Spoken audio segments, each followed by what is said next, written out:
This call is now being recorded. ठीक आहे. So बघा हे जे मोनोमर्स, आता सिंगल जे मी सर्कल काढले त्यांना मोनोमर्स म्हणतो. हे मोनोमर्स एकमेकांना जॉईंट तर झालेत, पण कोणत्या पॉइंटने जॉईंट झाले ते लिंकेज तुम्हाला दाखवायचं. जसं की पीव्हीसी मध्ये आता आपण पॉलीव्हिनिल क्लोराईड पाहिला, त्यामध्ये मोनोमर आपण पाहतो CH2 डबल बॉन्ड CH आणि त्याला Cl जॉईंट आहे. मग जेव्हा आपण ह्याच्यापासून पॉलिमर बनवणार आहे, तर हा जो डबल बॉन्ड आहे त्यापैकी एक बॉन्ड तुटतो, बरोबर, आणि याला परत दुसरा कोणतरी जॉईंट होतो. आता हा कोण जॉईंट होतोय? CH2 CH Cl, म्हणजे ह्याचाच एक पार्ट जो आहे तो याला जॉईंट होतोय. बघा हा एक आहे, हा एक आहे, बरोबर. आणि आता दोघं पण अटॅच कशाने झालेत? Carbon carbon. पहा ह्याचा एक कार्बन दुसऱ्याच्या एका कार्बनला जॉईंट झाला, म्हणजे लिंकेज कोणाकोणाची आहे? कार्बन कार्बनची लिंकेज. मग लिंकेज मध्ये तुम्हाला हा पार्ट मेन्शन करायचा आहे. अशा पद्धतीने टेबल बनवा.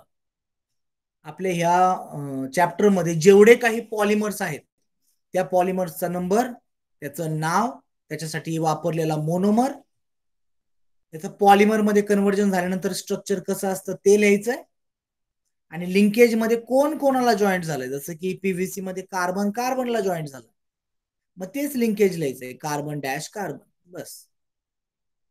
अशा पद्धतीने जर का तुम्ही ह्या चॅप्टरचा स्टडी केला तर तुम्हाला 2-3 दिवस ह्याच्यासाठी वेस्ट करण्याची गरज नाही. हार्डली 2 तास खूप झाले पॉलिमरचा स्टडी करायला, 2 तास.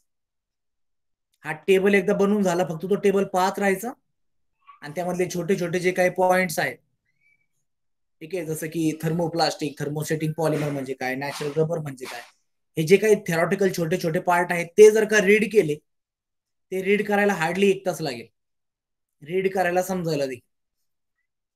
आणि त्यानंतर एक 10-15 मिनिटं तुम्ही हा टेबल जरी पाहिला तरी कम्प्लीट स्टडी तुमचा होऊन जातो. सो एक्सेस वेळ ह्या पॉलिमर मध्ये वेस्ट करायचा नाहीये, कारण 1 ते 2 मार्काचे फक्त क्वेश्चन यावरती पडणार आहे, ते देखील सिंपल असतील. सो पहिला क्वेश्चन आपण पाहिलाय, ज्याच्यामध्ये त्यांनी विचारलं होतं लिनियर पॉलिमर कसा तयार होतो. आपण पाहिलंय लिनियर पॉलिमर हा पीव्हीसी पासून तयार होतोय, म्हणजे व्हेनिल क्लोराईड पासून तयार होतो, ज्याला आपण पॉलीव्हेनिल क्लोराईड म्हणजे पॉलिमर असं म्हणतो. सेकंड क्वेश्चन काय आहे पहा, natural rubber is prepared from. आता नॅचरल रबर ही सेपरेट कन्सेप्ट आहे तुमच्या बुकमध्ये. सर्व क्लासिफिकेशन झाल्यानंतर, क्लासिफिकेशनचा पार्ट संपल्यानंतर क्लासिफिकेशनचा तुम्हाला एक चार्ट पाहायला भेटेल याच चॅप्टर मध्ये राईट साईडच्या पानावरती. त्याच्या खाली लगेच नॅचरल रबर स्टार्ट होतो. आणि लक्षात घ्या, नॅचरल रबर मध्ये सिस आयसोप्रीन एकमेकांना जॉईंट असतात. कोण जॉईंट असतात? सिस आयसोप्रीन. ओके, सिस आयसोप्रीन. नॅचरल रबर जर का त्यांनी विचारलं तर सिस आयसोप्रीनच असतो. आता आयसोप्रीन म्हणजे काय, याचं स्ट्रक्चर मी तुम्हाला दाखवतोय. CH2 डबल बॉन्ड CH3, पुढे single bond CH double bond CH2, हे झालं आयसोप्रीन. आणि ह्याच पॉलिमरायझेशन होतं, आणि पॉलिमरायझेशन झाल्यानंतर ह्यापासून जो पॉलिमर बनतो त्याला आपण म्हणतो नॅचरल रबर.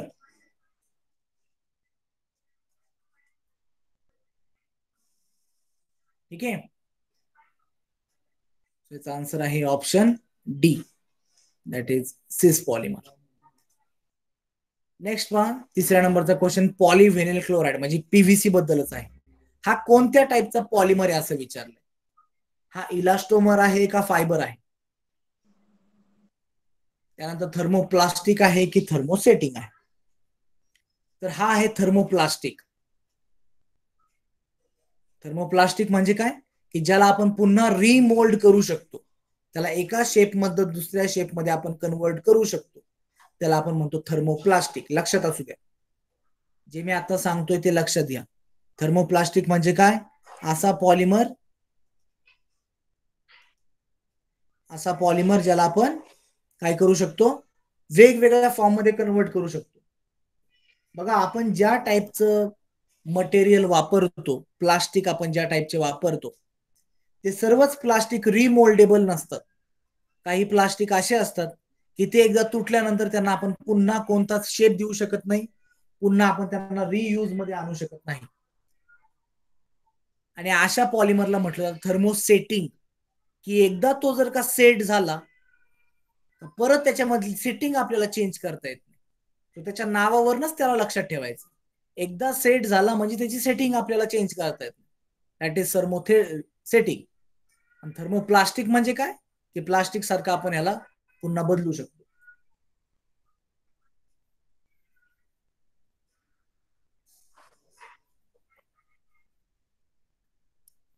हे बघा, जे भंगार घेणारे लोक आहेत बरोबर, ते आपल्याकडून जे प्लास्टिक घेतात, काही टिपिकल टाईपचे प्लास्टिक घेतात, ते सर्वच प्लास्टिक घेत नाही. म्हणजे प्लास्टिक ते घेतात त्यालाच आपण म्हणतो थर्मोप्लास्टिक. का बरं? कारण ते पुन्हा कंपनीमध्ये जाऊन त्यावरती प्रोसेस होऊन दुसऱ्या फॉर्म मध्ये आपल्यासमोर अवेलेबल होतं. That is thermoplastic. आणि पीव्हीसी, पॉलिव्हिनिल क्लोराइड, हा त्यामधलाच एक आहे. नेक्स्ट क्वेश्चन विचारलाय, which of the following is cross linked thermosetting polymer. Cross linked कशामध्ये पाहायला भेटतं आपल्याला? आता क्रॉस लिंक्ड म्हणजे काय? म्हणजे ही सपोज एक जर का चेन असली तर ह्या चेनची कुठेतरी ब्रांचिंग निघते आणि ती दुसऱ्या चेनला जॉईंट होती, दुसऱ्याची कुठेतरी ब्रांचिंग निघते ती तिसऱ्याला जॉईंट होती. म्हणजे आशेने काय होत राहिलंय, पूर्ण एक प्रकारचं एक जाळं तयार होत राहिलंय. ठीक आहे, याला आपण म्हणतो क्रॉस लिंक्ड. ज्या दोन चेन अशा वेगवेगळ्या पाहिजे होत्या त्यांना पण कोणी ना कोणीतरी जॉईंट केलं, त्याला आपण म्हणतो क्रॉस लिंक. आणि हे क्रॉस लिंक जे आहे ते आपल्याला बॅकेलाइट मध्ये पाहायला भेटतं. बॅकेलाइट, ऑप्शन बी. या बॅकेलाइटच्या अगोदर जो आहे तो नोवोलॅक आहे. नोवोलॅक आणि नोवोलॅकचं ब्रांचिंग झाल्यानंतर त्याचं कन्व्हर्जन होतं बॅकेलाइट मध्ये.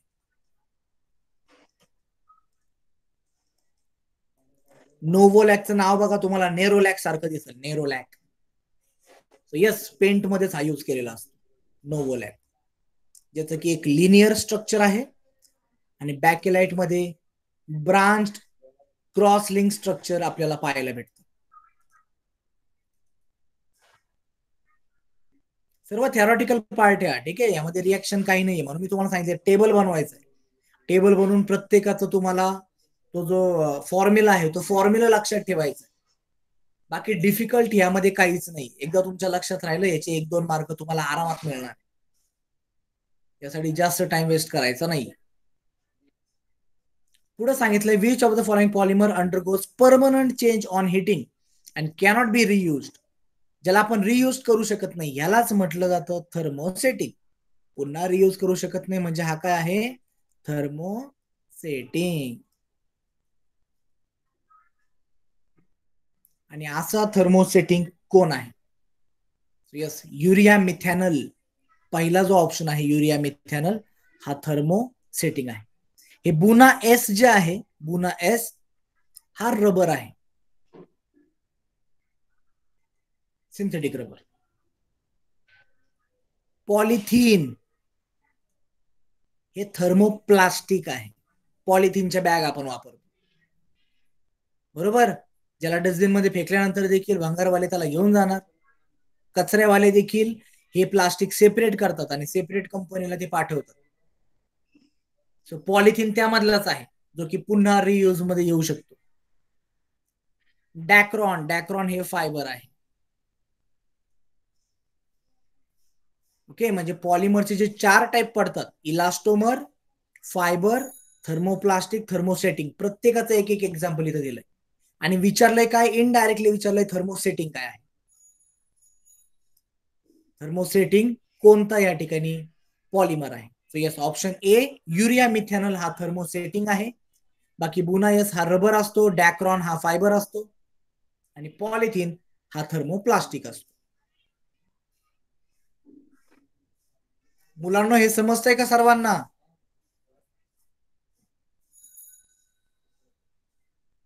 सुयश, पौर्णिमा, हो सर. सायली, हो. कोमल, हो सर. ठीक आहे. नेक्स्ट पहा.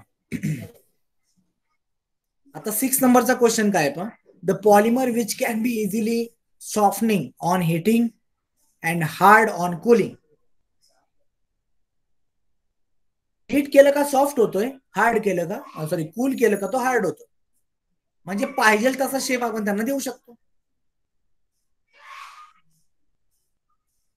असा कोण आहे.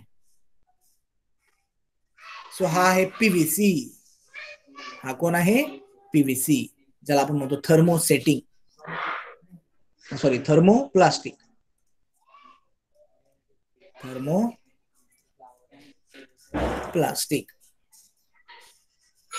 ओके. याला पाहिजे तसा शेप आपण देऊ शकतो. म्हणून पीव्हीसीच्या बऱ्याचशा गोष्टी अवेलेबल असतात आपल्या घरामध्ये. इव्हन पीव्हीसी पाईप तुम्ही नाव देखील ऐकलं असेल. Polycab wire, PVC pipe.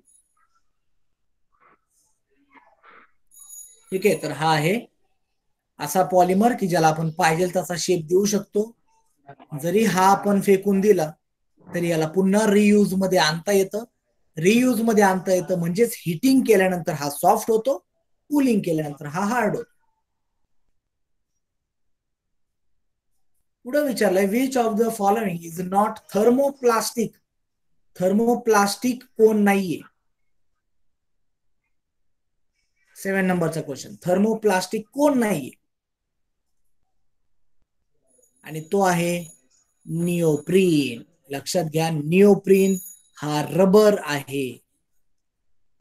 आणि रबर ही वेगळी कॅटेगरी. थर्मोप्लास्टिक वेगळी, थर्मोसेटिंग वेगळी, रबर वेगळं. सर सर आकाश बोल. ते सुयश गावणेला ऍड करा ना. त्याला ऍड केलं, ऍड केलेलं आहे त्याला, त्याचं नाव आलं होतं. एक मिनिट.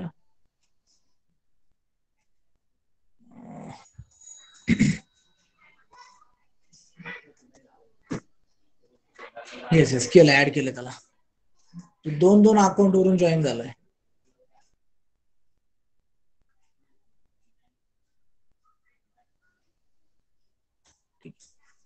सुयश येतोय का आवाज. सुयश. हो सर. हो सर. ओके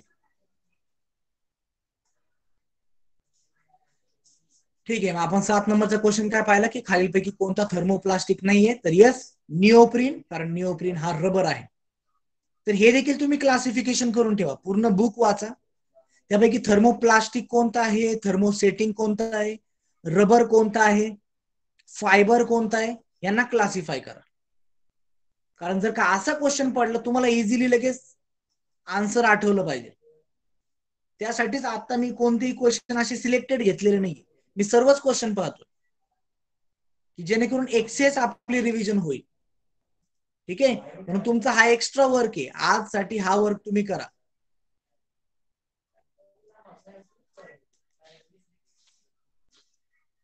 ठीक आहे. पुढचा क्वेश्चन आपण बघूया. Question number 8. इथं सांगितलंय आर्टिफिशियल सिल्क कोणतं आहे. Artificial silk.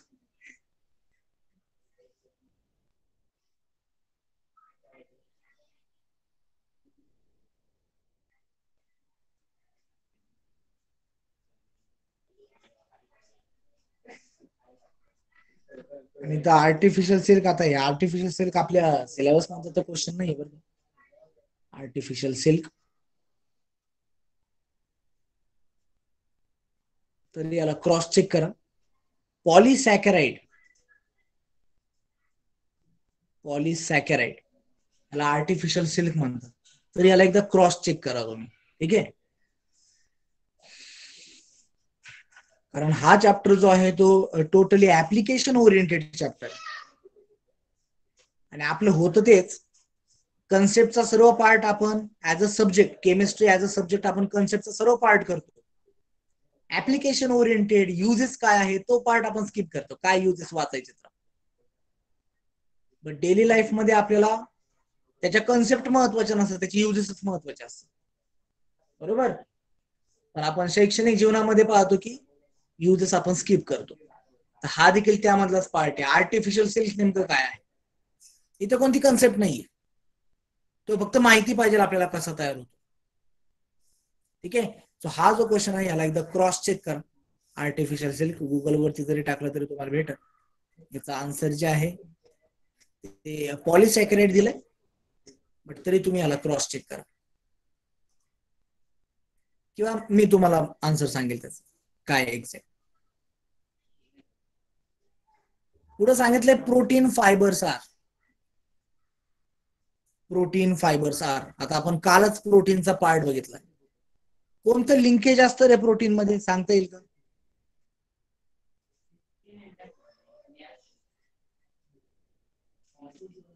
प्रोटीन मध्ये कोणतं लिंकेज असतं प्रीती?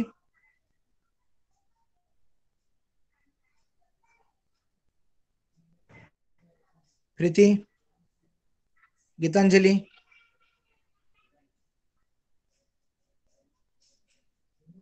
कालच पाहिले आपण प्रोटीन मध्ये कोणतं लिंकेज असतं.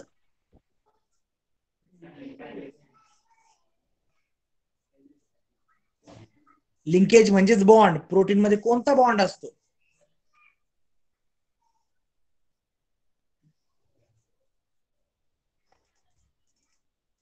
पेप्टाइड बॉन्ड किंवा पेप्टाइड लिंकेज, ज्याला आपण अमाइड लिंकेज पण म्हणतो. ओके. अमाइड लिंकेज म्हणजेच पेप्टाइडलाच मग पॉलीपेप्टाइड म्हटलं जातं, तसंच अमाइडला देखील पॉली अमाइड म्हटलं जातं. आणि प्रोटीन फायबर मध्ये पण तेच लिंकेज असतं.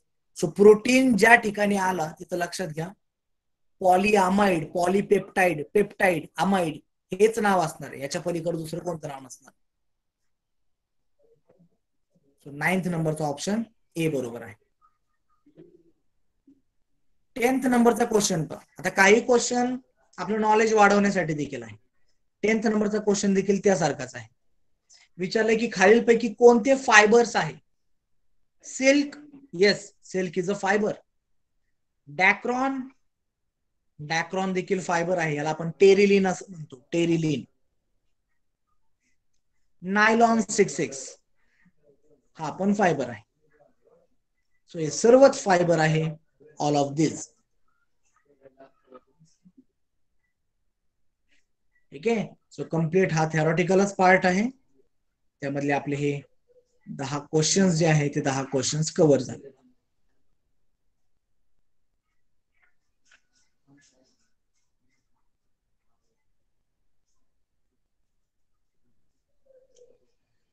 नेक्स्ट विचारलंय which is naturally occurring polymer. Nature मध्ये आपल्याला कोण भेटतो, याचं तुम्ही सांगा मला आन्सर. सेल्युलोज. ओके. सेल्युलोज हा आपल्याला नेचर मधून भेटतो. तुम्हाला सांगता येईल का रे सेल्युलोज कुठे असतो नेमका? काय प्रॉपर्टी आहे सेल्युलोजची माहिती आहे? कुठे असतो सेल्युलोज?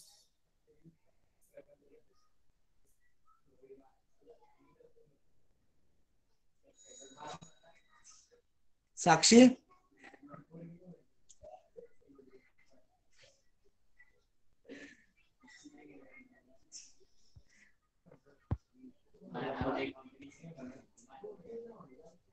भक्ती, कुठं असतो cellulose?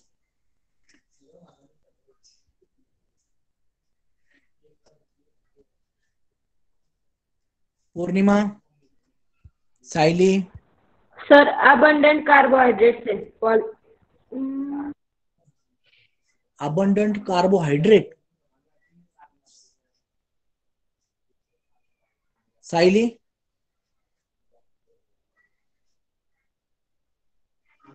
Sale wall. Yes, cell wall. प्लांट्सच्या ज्या सेल वॉल्स आहेत त्यामध्ये सेल्युलोज असतो, ज्याच्यामध्ये आपल्याला पाहायला भेटतं की बीटा लिंकेज आहे, हा ग्लुकोज पासूनच बनलेला असतो आणि ग्लुकोजचं बीटा लिंकेज करून सेल्युलोज आपल्याला पाहायला भेटतो. आणि ह्या सेल्युलोजचं हायड्रॉलिसिस करणं पॉसिबल नसतं, बिकॉज यामधला जो बॉन्ड आहे तो भरपूर स्ट्रॉंग असतो. ज्याला आपण ग्लायकोसिडिक बॉन्ड म्हणतो तो भरपूर स्ट्रॉंग असतो. ठीक आहे, सेल्युलोज मधलं.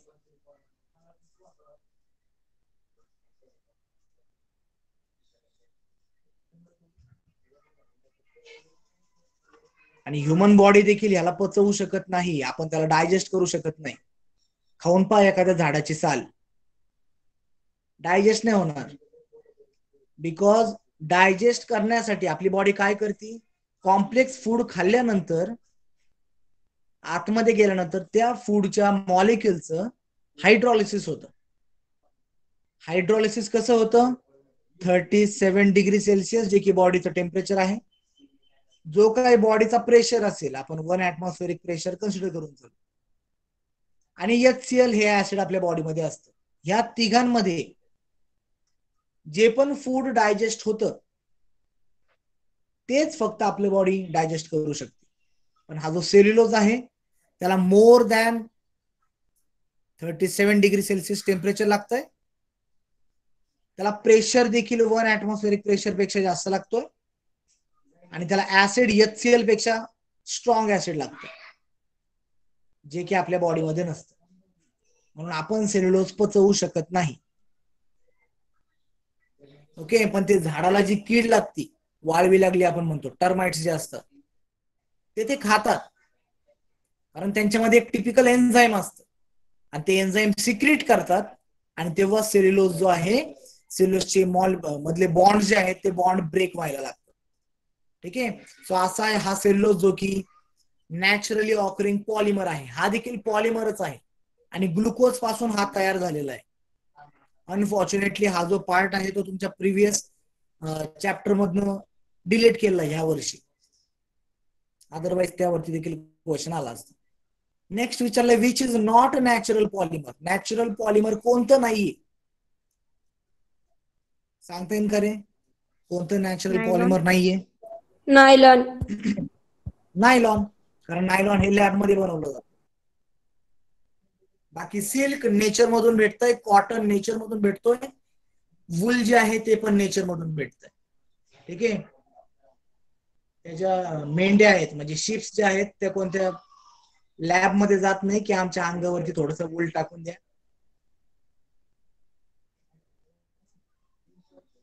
सो नॅचरली त्यांना ते भेटलेलं आहे, गॉड गिफ्टेड आहे आपल्या भाषेत. Next question number 13, which of the following is not a polymer. खालीलपैकी कोणतं पॉलिमर नाहीये?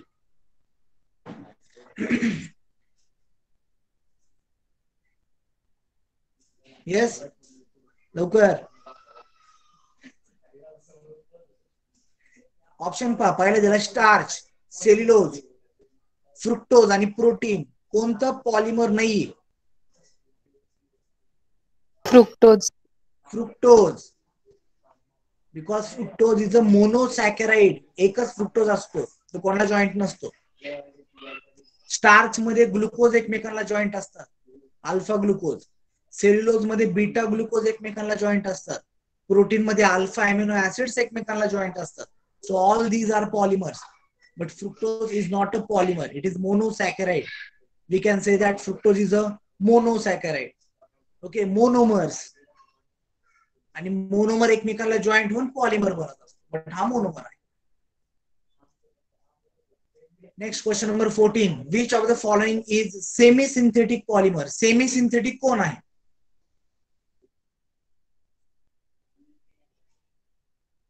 Acetate rayon. Acetate rayon. Rayon जो आहे तो आपल्याला नेचर मधून भेटू शकतो, आणि ऍसिटेट रेयॉन म्हणजे त्याच्यामध्ये ऍसिटेट ग्रुप टाकण्यासाठी आपल्याला काही ना काही केमिकल प्रोसेस करावी लागते. That is acetate rayon. Next विचारलंय, कॉटन काय आहे?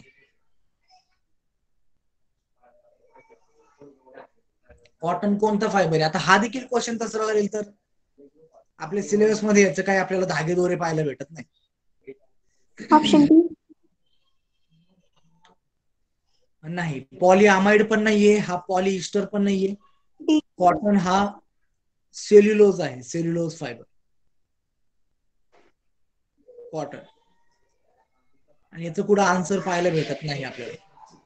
पण असे जे क्वेश्चन्स आहेत अशा क्वेश्चन पासून थोडस लांबच राहायचं, बिकॉज ह्यावरती क्वेश्चन पडण्याचे चान्सेस खूप कमी. MST CET म्हणजे टोटली स्टेट बोर्डच्या सिलेबसशी रिलेटेड आहे. ठीक आहे, स्टेट बोर्ड असं म्हटलं जातं. स्टेट बोर्डची लाईन टू लाईन जर का तुम्हाला माहिती आहे, सो MST CET मध्ये ऑलमोस्ट 90% म्हणतोय बरं का मी, पर्सेंटाईल म्हणत नाहीये, पर्सेंटेज पेक्षा जास्त मार्क तुम्हाला पडून जातील. म्हणजे केमिस्ट्रीला 50 पैकी 45 मार्क आरामात पडतील जर का स्टेट बोर्डचं बुक तुम्हाला लाईन टू लाईन माहिती आहे, त्यामधली इच अँड एव्हरी कन्सेप्ट माहिती आहे. आणि जर का तुम्ही चुका केल्या नाही तर 50 पैकी 45, 46, 47 मार्क तुम्हाला पडू शकतात. बाहेरचे क्वेश्चन पडत नाही. आपला जो सिलेबस आहे सिलेबस ओरिएंटेडच क्वेश्चन असतात. Plant fibres are, plant fibres कशापासून बनलेले असतात? So yes, plant fibre cell पासून बनलेले असतात, जे की सेल्युलोज फायबर आपण त्याला म्हणतो. ऑप्शन बी. आर्टिफिशियल सिल्क कोणता आहे? Artificial silk, so yes, viscose rayon. Viscose रेयॉनलाच आपण आर्टिफिशियल सिल्क असं म्हणतो. ओके, एक जो रेयॉन आहे आपल्याला नेचर मधून भेटतो, त्याच्यावरती आपण काही ना काही प्रोसेस करतो, आणि एक आपण कम्प्लिटली लॅब मध्ये बनवतोय, त्याला म्हटलं जातं विस्कस रेयॉन.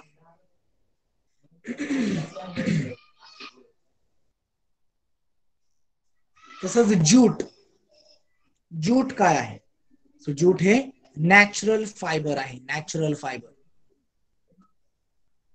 सिंथेटिक नाहीये, रिजनरेटेड म्हणजे सिमे सिंथेटिक आपण त्याला म्हणतो, आणि पॉलीअमाइड पण नाही. पॉलीअमाइड हे नाव तुम्हाला दिसलं, पॉलीअमाइड वरती जर का एखादा क्वेश्चन असला तर पॉलीअमाइड स्ट्रिक्टली तुम्हाला एकतर प्रोटीन मध्ये पाहायला भेटेल, किंवा नायलॉनचं जे काही कंटेन आहे, नायलॉन 6 असू द्या, 6 असू द्या, 2 असू द्या, त्यामध्ये पॉलीअमाइड पाहायला भेटतो. नेक्स्ट आहे पहा, the polymer which can stretch easily. बघा बर का, stretch easily by applying small stress and return to its original shape when stress is removed. म्हणजेच ओढल्यानंतर तो स्ट्रेच होतोय, त्याच्यावरचा स्ट्रेस रिलीज केला की तो परत त्याच्या ओरिजिनल शेपला येतो. म्हणजे थोडक्यात तिथं आपल्याला रबर बद्दल विचारतात. बुना एस, यस, बुना एस जो आहे तो रबर आहे. निओप्रीन रबर, बुना एस रबर. व्हेकल्सचे जे काही टायर ट्यूब्स आहेत त्यामध्ये हा बुना एस वापरला जातो. बुना एस, त्यामध्ये बुना हा वर्ड जो आहे तो ब्युटाडाइन, ब्युटाडाइन इथून आलेला आहे. आणि यस, यस फॉर स्टायरीन,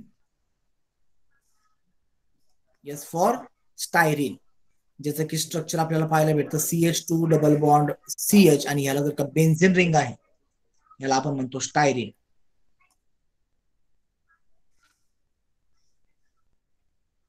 याला तुम्ही व्हायनाइल फेनिल म्हणू शकता. फेनिल रिंग, बेन्झिन रिंग, व्हायनाइल ग्रुपला जॉईंट झालेली स्टायरीन, आणि हाच आहे हा बुना एस.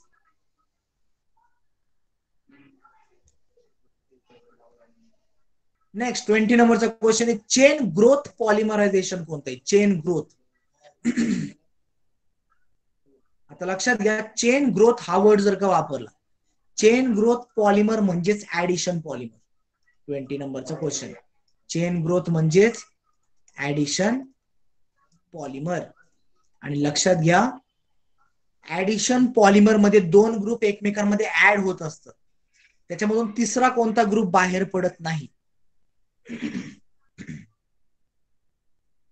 जो नायलॉन 6 आहे, नायलॉन 6 आहे, मी तुम्हाला सांगितलंय त्या ठिकाणी अमाइड असतं, अमाइड लिंकेज असतं. आणि अमाइड लिंकेज बनण्यासाठी वॉटर मॉलिक्यूल बाहेर फेकला जातो. आणि ज्या ठिकाणी वॉटर मॉलिक्यूल बाहेर फेकला जातो त्याला आपण ऍडिशन पॉलिमर म्हणत नाही, ऍडिशन पॉलिमरायझेशन मेकॅनिझम म्हणत नाही, आपण त्याला म्हणतो condensation mechanism. Nylon 6, nylon 6, nylon 2,6 हे सर्व कंडेन्सेशन मध्ये येतात. इव्हन टेरिलिन ज्याला आपण डॅक्रॉन देखील म्हणतो,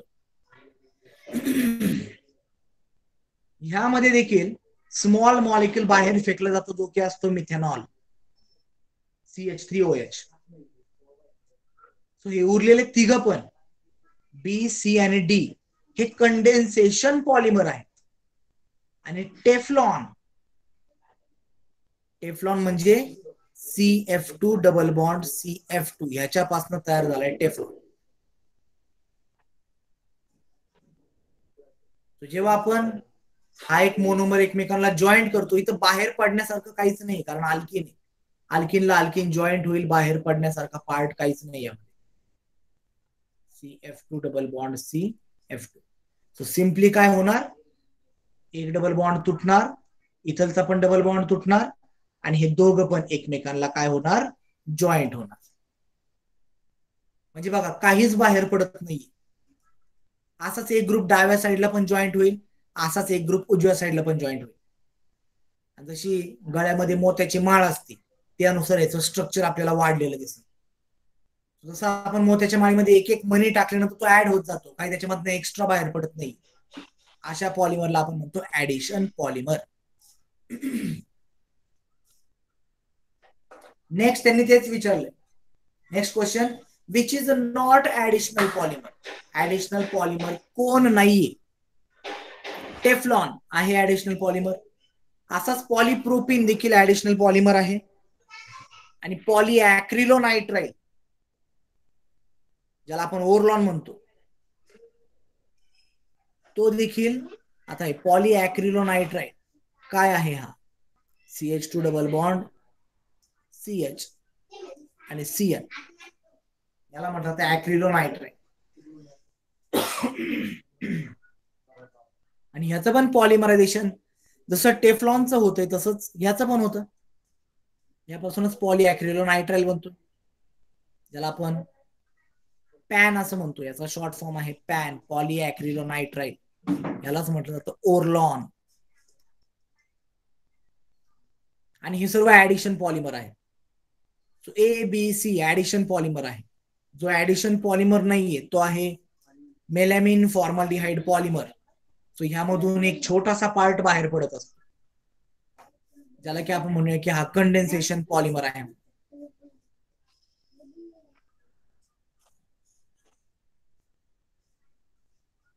इथपर्यंत समजलंय का मुलांनो? कोणाला काय अडचण यामध्ये?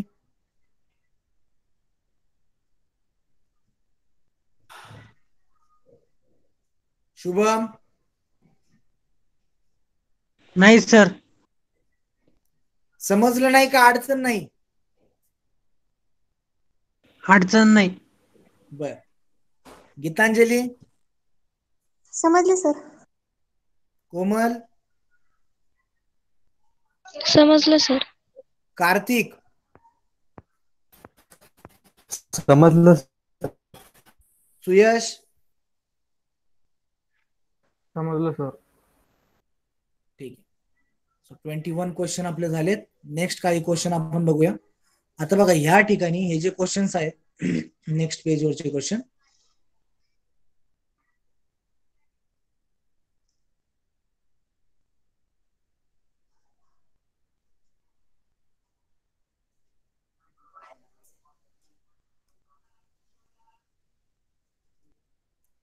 आता हे नेक्स्ट पेजवरचे जे 3 क्वेश्चन्स आहेत ना, या क्वेश्चनचा आपल्या सिलेबसचा काही एक संबंध आपल्याला पाहायला नाही भेटत.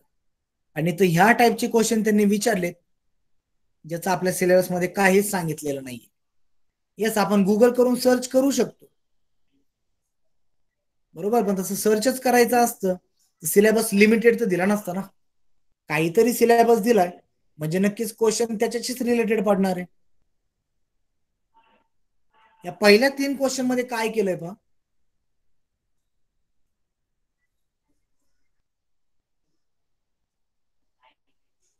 पहिल्या 3 क्वेश्चन मध्ये डायरेक्टली मॉलिक्युलर फोर्सेस सांगितलेले, कोणाची जास्त आहे कोणाची कमी, कोण स्ट्रॉंग असणार आहे कोण वीक असणार आहे.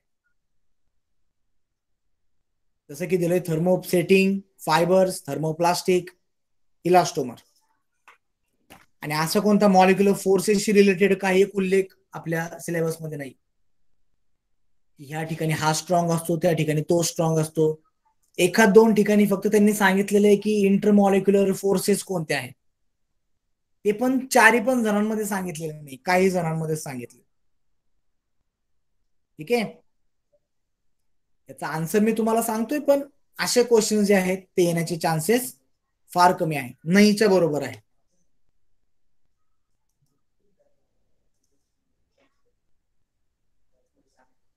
बघा मग इथं जो 22 नंबरचा क्वेश्चन आहे, विचारलाय की मॉलिक्युलर फोर्सेसची करेक्ट ऑर्डर कोणती. सो फायबर्स जे असतात, फायबर्स यांच्यामध्ये मॉलिक्युलर फोर्सेस सर्वात जास्त असतात. सो मी इथे लिहितोय फायबर्स, यामध्ये मॉलिक्युलर फोर्सेस हे जास्त असतात.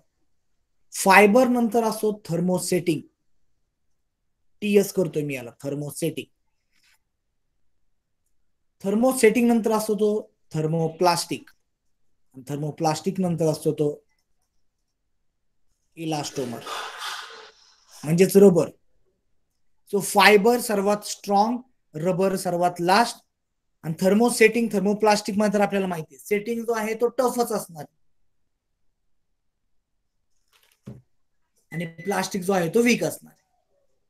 ठीक आहे, सो ह्यानुसार आपल्याला ऑप्शन बी याचं पाहायला भेटतं. एक नाही म्हणून हे लक्षात असू द्या, गरज तर नाही पडणार याची, बट तरी लक्षात असू द्या. आणि ह्याच्याशीच रिलेटेड पुढचा क्वेश्चन आहे, आपल्याला फक्त माहिती पाहिजे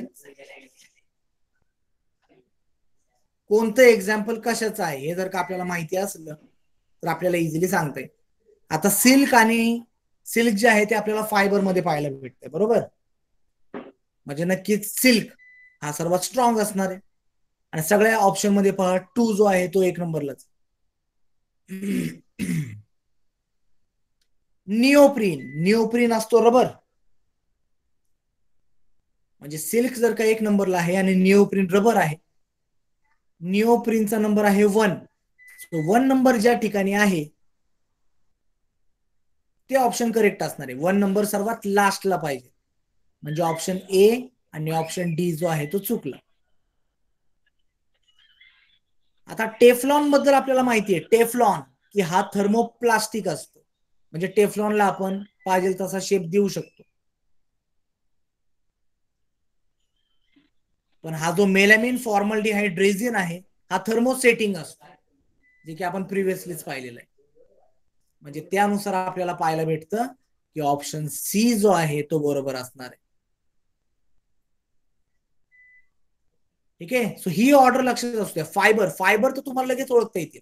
फायबर मोजके आहेत, नायलॉन असेल, टेरिलिन असेल, किंवा टेरिलिनलाच डॅक्रॉन म्हटलं जातं, सिल्क असेल. ठीक आहे, हे सर्व काय झाले, हे फायबर झाले. इलास्टोमर, इलास्टोमर मध्ये कोण कोण असतो, बुना एस असतो, निओप्रिन रबर असतो. ठीक आहे, असे तुम्हाला एक्झाम्पल्स भेटतील जे की इलास्टोमर असतील. आणि त्यानंतर मग थर्मोप्लास्टिक शोधायचं, आणि थर्मोप्लास्टिकचे बरेचसे जे पॉलिमर्स आहेत ते आपण आपल्या डेली लाईफ मध्ये वापरत असतो, थर्मोप्लास्टिक. सो त्यानुसार हे जे क्वेश्चन्स आहेत हे तुम्हाला सॉल्व्ह करायचे. ठीक आहे, पुढचा एक वेगळा टाईपचा क्वेश्चन आहे तो आपण बघूया 25 नंबरचा. काही क्वेश्चन मी तुमच्यावरती सोडून देतोय. ठीक आहे, 25 नंबरचा क्वेश्चन पहा, इथं विचारलंय फ्री रॅडिकल मेकॅनिझम आहे आणि चेन प्रोपागेशन स्टेप कोणती आहे. आता लक्षात घ्या, चेन प्रोपागेशन स्टेप म्हणजे चेन लेंथनिंग. ज्या ठिकाणी चेनची लेंथ वाढणार आहे, जिथं चेन आपल्याला मोठी मोठी होताना पाहायला भेटते, त्याला आपण म्हणतो चेन प्रोपागेशन स्टेप. अशा चेन लेंथनिंग मध्ये तुम्हाला रॅडिकल पाहायला भेटन. नवीन छोटी चेन असेल, तिथे एक रॅडिकल असेल, त्याला परत कोणतरी जॉईंट होईल. आता ही चेन थोडीशी मोठी होईल आणि परत इथं रॅडिकल तयार होईल. अशा प्रोसेसला आपण म्हणतो चेन प्रोपागेशन. आणि लक्षात घ्या, चेन प्रोपागेशन जे आहे तो ऑप्शन आहे ऑप्शन सी. पहिल्यामध्ये रॅडिकल आहे, त्याच्यात एम ऍड केला, आता तो एम त्या रॅडिकलला जॉईंट झाला, पण नवीन एम वरती आता रॅडिकल आलाय बघा. तो याला म्हटलं जातं चेन प्रोपागेशन. जी पहिली आहे त्याला म्हटलं जातं चेन इनिशिएशन. ऑप्शन ए जो आहे त्याला काय म्हटलं जातं, चेन इनिशिएशन. ऑप्शन बी जो आहे या ठिकाणी रॅडिकल फॉर्मेशन आहे. रॅडिकल पहिल्यांदा तयार झालाय. सर्वात पहिल्यांदा जर का कोणती प्रोसेस होणार असली तर बी सर्वात पहिल्यांदा होईल. पहिल्यांदा कधी पण रॅडिकल फॉर्म केला जातो. रॅडिकल फॉर्म केल्यानंतर प्रोसेस ए होते, ज्याला आपण चेन इनिशिएशन म्हणतो. रॅडिकल तयार करून त्याला आपल्या कंपाऊंड मध्ये टाकलं जातं, जेणेकरून त्याचं पॉलिमरायझेशन स्टार्ट व्हावं म्हणून. मग नंतर चेनची लेंथ वाढत वाढत जाते, म्हणजे सी. सर्वात लास्टला जिथं प्रोसेस थांबते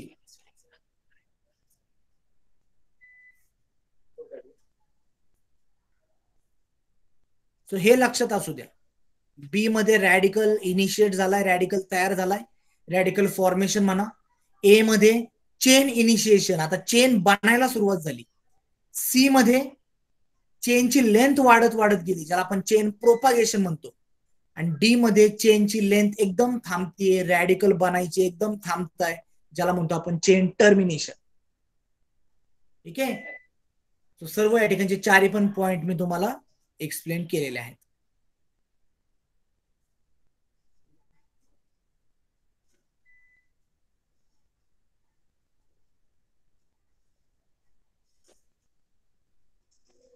आता एक 26 नंबरचा क्वेश्चन पहा. 26 low density polythene. Low density polythene हे काय असतात?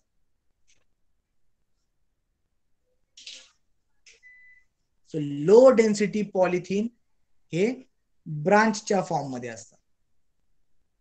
कोणत्या फॉर्म मध्ये? ब्रांचच्या.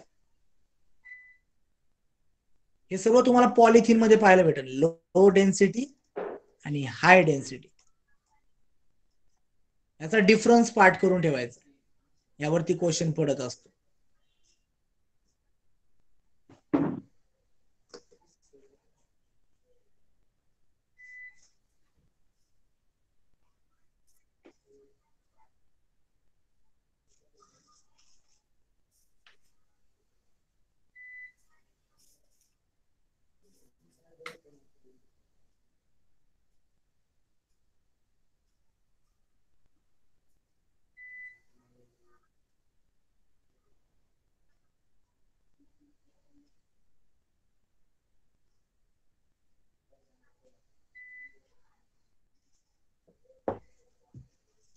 तर लो डेन्सिटी जो आहे तो ब्रांच्ड आहे आणि हाय डेन्सिटी जो आहे तो लिनियर आहे. याला मी हाय डेन्सिटी म्हणतो. आणि लो डेन्सिटी काय आहे? लो डेन्सिटी आहे ब्रांच्ड. मग हा जो हाय डेन्सिटी आहे, हाय डेन्सिटी मध्ये एक कॅटलिस्ट यूज केला जातो, ज्याला म्हटलं जातं झिग्लर नाटा कॅटलिस्ट. 28 नंबरचा क्वेश्चन, झिग्लर नाटा. आणि हा झिग्लर नाटा आहे ऑप्शन बी. झिग्लर नाटा नाव कशामध्ये वापरतात? हाय डेन्सिटी मध्ये. आणि त्यामध्ये काय काय आहे? त्यामध्ये एका अल्युमिनियमला 3 इथाइल ग्रुप जॉईन झाले. C2H5 म्हणजे इथाइल ग्रुप, याला मी ET असं म्हणतोय. ET stands for ethyl group. So अल्युमिनियमला 3 इथाइल ग्रुप जॉईंट असतात आणि त्यासोबतच TiCl4 टिटॅनियम टेट्राक्लोराइड म्हणायला. ठीक आहे. हाच आहे झिग्लर नाटा. आणि तोच तुम्हाला इथं 27 मध्ये पण पाहायला भेटेल.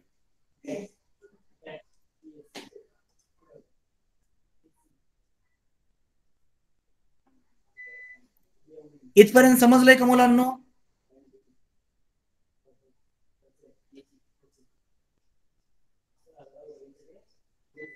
मुलांनो इथपर्यंत समजलंय का?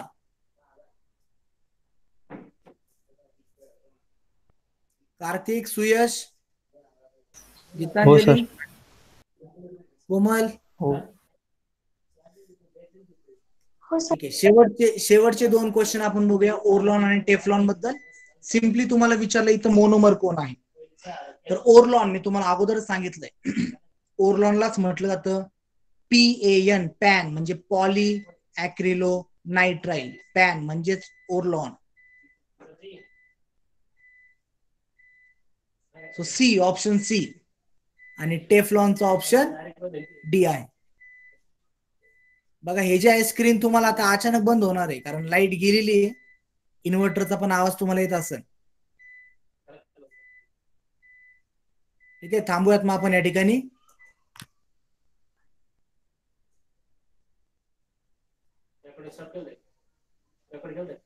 रेकॉर्ड केलं. ठीक आहे मुलांनो, तर थांबूयात आपण या ठिकाणी. बाकी लेक्चर आपण उद्या कंटिन्यू करू. पॉलिमरशी रिलेटेड काही तुम्हाला डाऊट असले तर विचारा. उगाच आपण पॉलिमर मध्ये वेळ वेस्ट करणार नाहीये. उद्यापासून मला transition, inner transition element, D block elements, ठीक आहे, D block and F block हा पार्ट स्टार्ट करायचा आहे, जो की अतिशय महत्वाचा पार्ट आहे. ठीक आहे. सो बाकीचे क्वेश्चन्स तुम्ही स्वतःहून करा. काय अडचण असली मला विचारा. थेरॉटिकल क्वेश्चन आहेत, बुक मधनं ऍज इट इज तुम्हाला भेटतील सर्वांचे आन्सर. PDF तुम्हाला सेंड केली जाईल. ठीक आहे, थांबूयात मग आपण या ठिकाणी. Thanks for the joining. Bye bye. See you tomorrow at the same time.